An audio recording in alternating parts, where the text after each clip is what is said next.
Okay, so I think we're live, and good morning, everyone. My name is David Sabadin, working at European Environmental Bureau as a climate policy officer and circular economy policy officer. Welcome to this webinar, where we will be presenting for our Coolproducts campaign that we run together with ECOS. I've been running that for more than 10 years now. We'll be presenting our latest report, which is the impact of a ban on fossil heating technologies on the national energy and climate plans and national energy dependency, which has been carried out by Öko-Institut. And I mean, we didn't give a catchy title to our latest report this time, as we normally do in our Coolproducts campaign, but it has a good advantage that it clearly shows what this report is about. What we wanted to know is what effect would have a ban on fossil heating in buildings, of course, on import dependency for member states. And because there's a lot of talk about cutting Russian dependency on gas and other fossil fuels, and we wonder what would happen if we were to target through a ban on fossil heating, the main market for gas, which is heating in Europe. And we also wanted to know what would happen if such a ban was in place. We'll see, we have imagined different scenarios on the existing climate and energy targets for member states. We believe that this move would strongly benefit some member states might be lagging behind on their targets, or might be struggling for different reasons, for economic reasons and other reasons, to achieve their targets in the ones they have in the NECPs. And lastly, we wanted to update our ongoing effort to map the existing subsidies at national level for both renewable heating and fossil heating. So with this in mind, we thanks also the European Climate Foundation for funding this research. We reached out to Öko-Institut, and they were kind enough to take up the job. And so I'll now introduce Sibylle Braungart. She's the senior researcher of the Öko-Institut, has been leading this work. By no means she was the only one. She will introduce the team, and we'll go through the main outcomes of this study. There are plenty of. We'll also be tweeting some of them, and the next days we'll also be focusing on others that might not be the center of the discussion today. As just a small introduction remark, just remember that you can always ask questions at the end of the presentation on question and answer. We will ask questions to Sibylle, and please do that one and not the chat for writing your questions. And of course, please do stay muted. And I think that's it. I mean, we'll be recording the video, as you probably noticed, and putting it online and YouTube. And after this event, we'll be sharing the report widely to all the audience, those who are participating today and beyond. And without further ado, I'll leave the floor to Sibylle. Thanks very much, Davide. I will share the presentation. One moment. Okay, I think you should be able to see it now. So welcome also from my side. As Davide just said, I will give you sort of a brief insight into the results of the report on the impact of ban of fossil heating on NECPs, so on national targets, and on national energy dependency. In the report, we had three main objectives. The first one was to look into the effect of such a ban on the import dependency in the EU member states. The second element was to look into the ban, on the impact of the ban on the achievement on the energy and climate targets in the member states. And then as a third element, we looked into national measures that support the transition of the heating sector. So subsidies for renewable heating, but also subsidies for fossil heating. And I will just present the main findings for these 3 elements. How did we go about? So as the report has several elements, I structured here also the methodology and data into those elements. So the first and most important part was to estimate the impact of the boiler ban, where we used data on the one hand for the base year on the energy consumption for heating and buildings based on a recently published report that was produced for the European Commission called Renewable Space Heating under the revised Renewable Energy Directive, where the heating sector is covered both for residential heating and non-residential heating. So this was the data for the base year. Then for estimating the market share of heating systems in the baseline until 2030, we used the business as usual scenario of the review studies for the eco-design regulations for space and water heaters. We assumed an energy efficiency improvement of 10% until the year 2030 and an annual replacement rate for heating systems of 4%. Then for the heating systems, the boilers that are replaced, we assumed that 80% are replaced by heat pump with an average seasonal performance factor of 3. So this was the approach for estimating the impact of a boiler ban at member state level. And then we compared this to energy imports, where we use data of the Eurostat energy trade visualization tool. We also compared this to the climate targets, particularly to the targets for greenhouse gas emissions under the effort sharing regulations and the renewable energy targets under the Renewable Energy Directive. And there we used EU documents, so the NECPs, the effort sharing regulations to look into the targets. Also the Eurostat shares data for the renewable energy shares. And on the national level, looking into the schemes, we looked into national documents and also conducted interviews with experts from the member states to fill gaps. Okay, that on the methodology, and then we look into the main findings, starting with the energy imports, where we first take a look at the EU level. So what we can see here is that we did the calculations for 3 different boiler bans. So one starting in the year 2023, so very ambitious version already starting next year. One option starting in 2025, so no fossil boiler starting from 2025. And then one option starting in 2029, which is aligned with the announcement in the REPowerEU package. And unsurprisingly, what we can see when looking into the numbers, we can see that the reduction of gas consumption is the highest in the version starting in 2023, summing up to 460 terawatt hours in 2030. This is equivalent to 11% of the total gas imports in the year 2020, and it's equivalent to 28% of the gas imports from Russia. So with this very ambitious scenario of introducing a boiler ban already in the year 2023, we have considerable savings as compared to the current imports.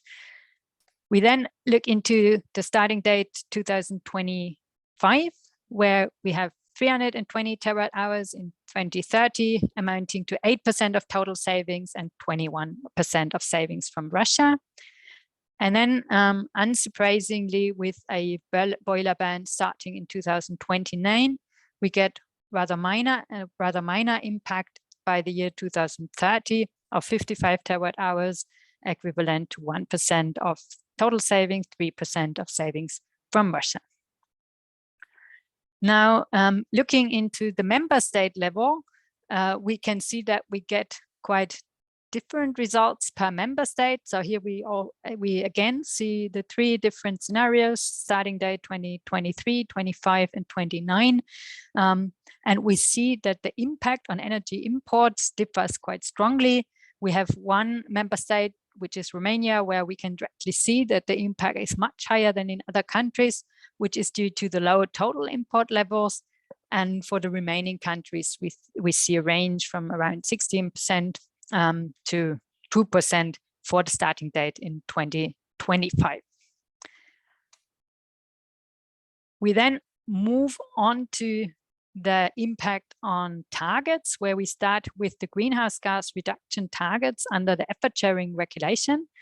What we can see on this figure are the effort sharing regulation targets for the member states as in the regulation that we have now. So this does not include yet the ambition, the increase of ambition. And we see that the national targets differ quite strongly between the member states, depending on the economic situation, current levels. And so we range basically from 0% to 40%. And when we now look into the question to what extent the imports the boiler ban has an impact on those targets, we again look first on the EU level, where again we look into the 3 scenarios, the starting date in 2023. There we can see that with a boiler ban, we would have greenhouse gas emission savings of 104 megatons, which is equivalent to 18% of the total effort sharing target. So this is the total greenhouse gas emissions target under the effort sharing regulations, so the non-EU ETS sectors. With a starting date in the year 2025, we see total savings of 75 megatons in 2030, corresponding to 13%. And then again, with a starting day in 2029, as we only have 1 year left, we see a minor effect of 11 megatons in 2030, corresponding to 2% of the effort sharing target. Now, again, looking into the member state level, we see that the impact differs quite strongly between the member states. Here we have the highest impact in Hungary, although here we only show countries where the savings exceed the total emission target. So Bulgaria and Romania are not part of the graph because the savings are higher than the total target, because, for example, for Bulgaria, the target is 0. So we can see that the shares range from more than 65% in Hungary to less than 5% in Sweden and Finland. And here the share depends mainly on 2 factors. On the one hand, it's higher in countries with high share of fossil boilers in the national energy mix for heating. This is the reason why, for example, the impact is so low in Finland and Sweden, because fossil boilers play a very minor role in these countries already. And so banning those boilers does not make such a big difference. Another element that that makes the impact higher is of course, the ambition of the effort sharing target. In countries that have lower ambition targets, the impact of a boiler ban to meet those targets is higher. Now we come to the last element where we estimated the impact of the boiler ban. We come to the impact on the renewable energy targets. So here we looked into the renewable energy targets that each member state has under Article 23 of the Renewable Energy Directive, so the 1.1% increase of renewable energies in heating and cooling. Here it's important to note that the renewable energy target for heating and cooling includes the whole heating and cooling sector, also including heating and cooling in industry. So we show here the impact of a boiler ban on the total heating and cooling target as defined in the Renewable Energy Directive. We can see here, when looking at the member state level, that a boiler ban quite significantly contributes to achieving the renewable heating and cooling targets for the year 2030 in many EU member states. And once more, we see quite a big difference between the member states, where again, we see that the impact is higher in countries that have high shares of fossil boilers in their heating mix. So Belgium, Netherlands, Ireland. And we can see that it's also higher for countries with less ambitious renewable heating and cooling targets. So here we see a somewhat similar picture, that we have member states that have very low shares of fossil boilers at the very right of the graph with a very low impact. At the same time, we can see very clearly that here the countries that have lots of fossil fuels in their heating sector still, and lots of fossil boilers, especially because district heating, of course, is not considered here, on the very left-hand side. With that, I come to the last element that we included in the report, which are subsidy schemes for renewable and fossil heating in the EU member states. So here we concentrated on schemes where renewable heating and fossil boilers are directly subsidized in the member states. And here in the graph on the left-hand side, you can see an overview of all the countries that have renewable heating subsidies and the countries that have both subsidies for renewable energies and for fossil boilers. And on the right-hand side, you can see this differentiated by technologies. So you can see subsidies for fossil boilers, for hybrid systems, for heat pumps, and for solar thermal. And in the report, we provide much more information on the different subsidy schemes that are available in the countries, where you can read what exactly is funded and can find links to all the subsidy schemes. Maybe the most important takeaway here is that there are still quite a few countries that do give direct financial support to installing fossil boilers, while this is clearly not in line with both the climate target as well as the need to reduce import dependency in the EU. With that, I close and thank you. And especially, I also would like to thank my co-authors. So on the one hand, my co-authors from Öko-Institut, but then also my co-authors from the class on energy transitions and policy at Freiburg University. The report has been produced in a collaboration with the course, and the students that have participated, some of them are also in the call today, are listed here. So thanks again also to all the co-authors.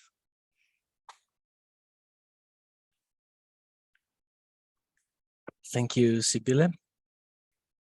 I wonder if there's any question from the audience. If not, I will have maybe a follow-up question for you. And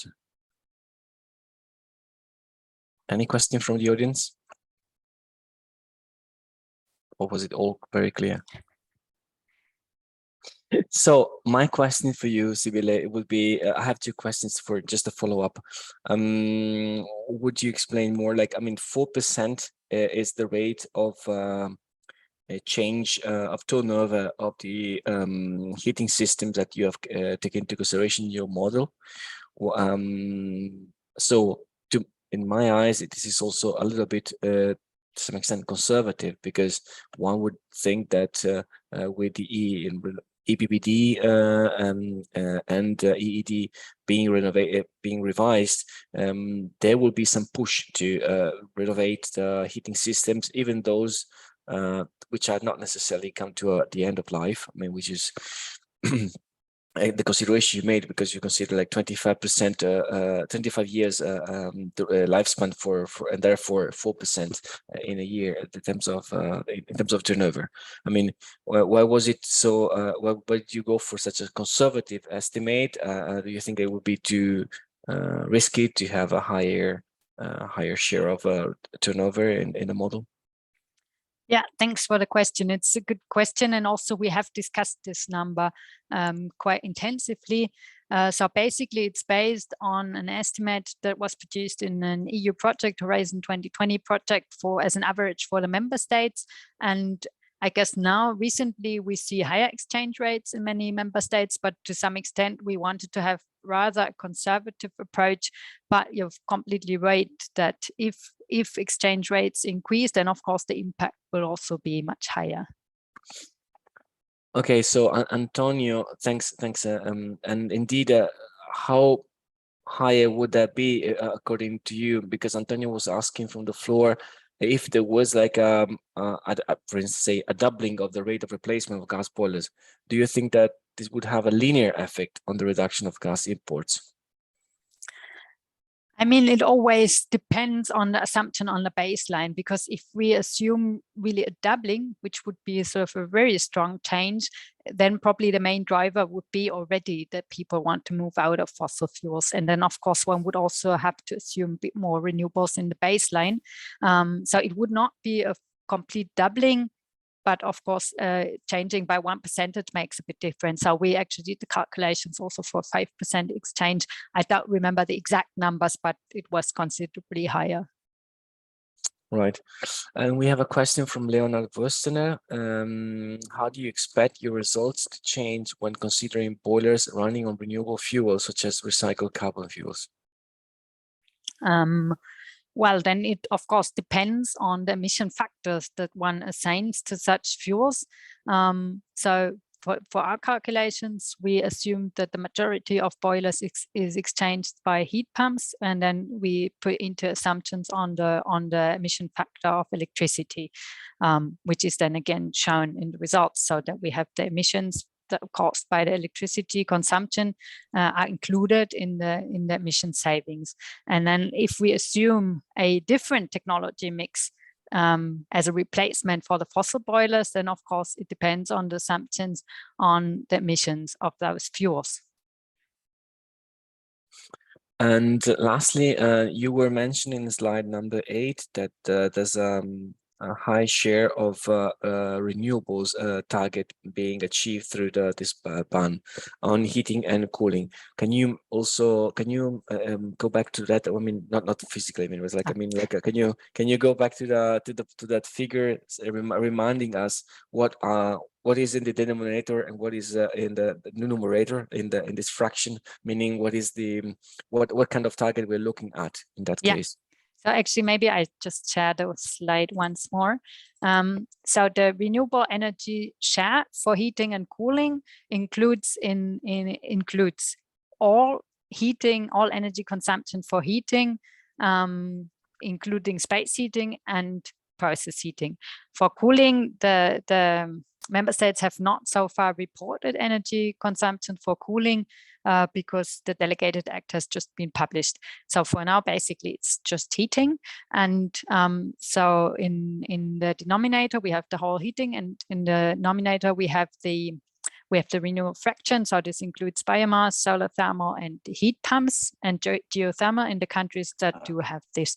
And so this is basically the reason why these values are higher than the shares in terms of greenhouse gas emissions, because of course it's a smaller section that is included, but still it's important to notice that this includes also any energy consumption from process heating and from district heating. So this is really just the boiler ban, but in total, the target includes any heating used in the member states. And this is the reason, again, why, for example, here in Finland and Sweden, the impact is very low, because we have a very high share of district heating in these countries. And then we also have process heating, which counts into this target. Thanks a lot, very clear. And there's another question for you. Under which of the scenarios, starting 23, 25, 29, by when would the use of gas boiler be completely phased out? Yeah, thanks for the question. So basically, with the exchange rate of 4%, it would be after 25 years. So if in 23 we start not to install any gas boiler anymore, so if we assume really that it's complete strict ban, no more gas boilers, then it would just be 25 years after the introduction. But this is an important point. So here in the calculations, we assume a full ban of fossil boilers. So in the communication on the REPowerEU, it says a ban on standalone boilers, which is, so it is unclear what is sort of how to treat hybrid systems, which is also a big question in the national regulations in the EU member states for banning. So the member states that do have regulations banning fossil fuels for heating also take different approaches on hybrid systems.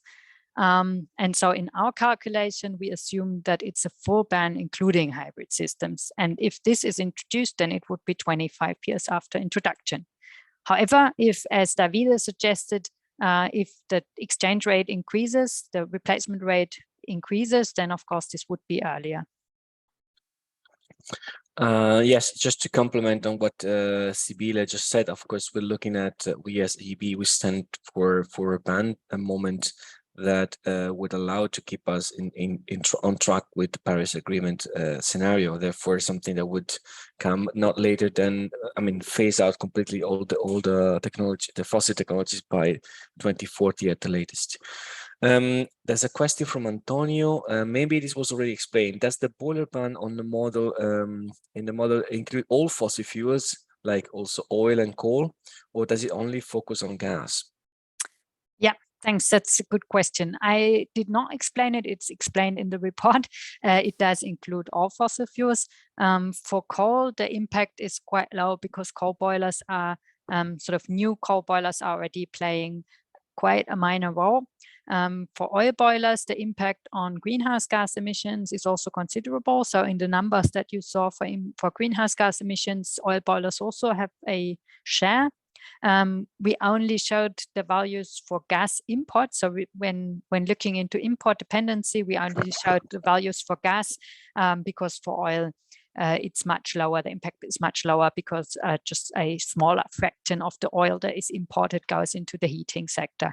And this is why we focused on gas, but in the calculations on the greenhouse gas emissions and on the impact on renewable energy targets, also the ban on coal, gas, and oil is included. And also it's important to have this at the same time, sort of to avoid that the coal boilers that go out into the system, out of the system, are replaced by gas boilers going into the system. So it's important, I guess, to look at the ban for all fuels together.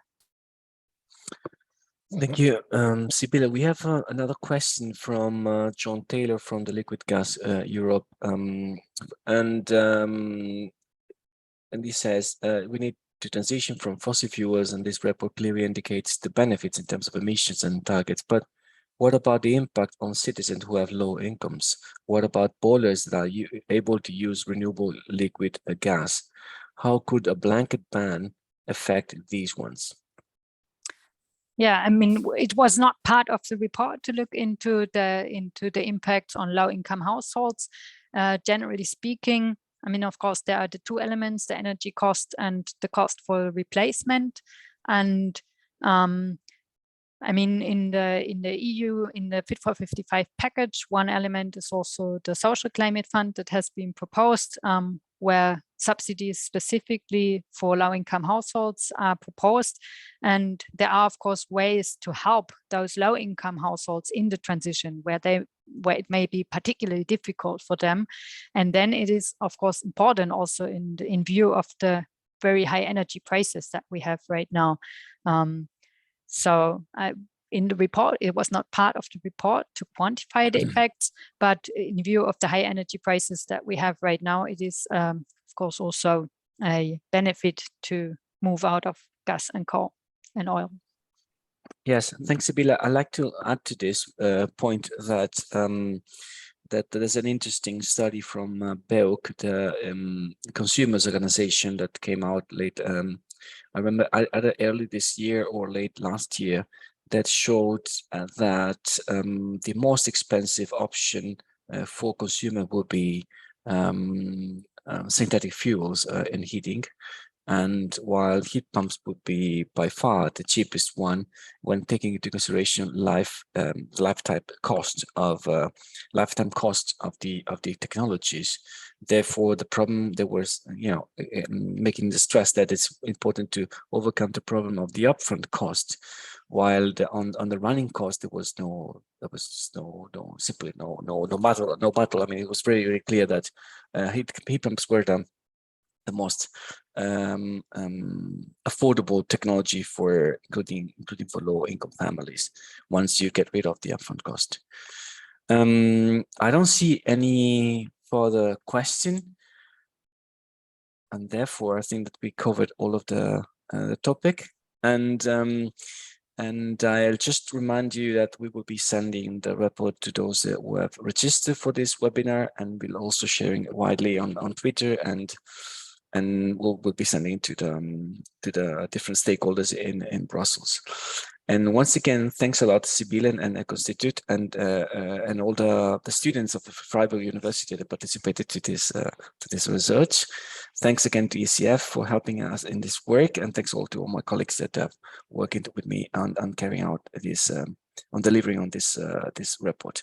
And thanks for being in the call, and see you next time. Oh, by the way, sorry, before we leave, tomorrow, talking about subsidies and how you get rid of problems of the for low-income families, we will have a deep dive tomorrow afternoon with Eco, which is an Italian think tank, and Enea, which is the national Italian energy agency, on the Italian scheme, the super bonus, which is kind of under the spotlight for different reasons, and it's coming to an end in a couple of months, but it has got very interesting features that might be of inspiration for other countries.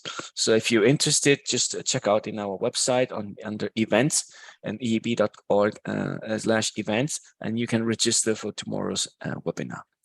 Then again, thanks a lot, and see you tomorrow, hopefully, or next time. Bye-bye.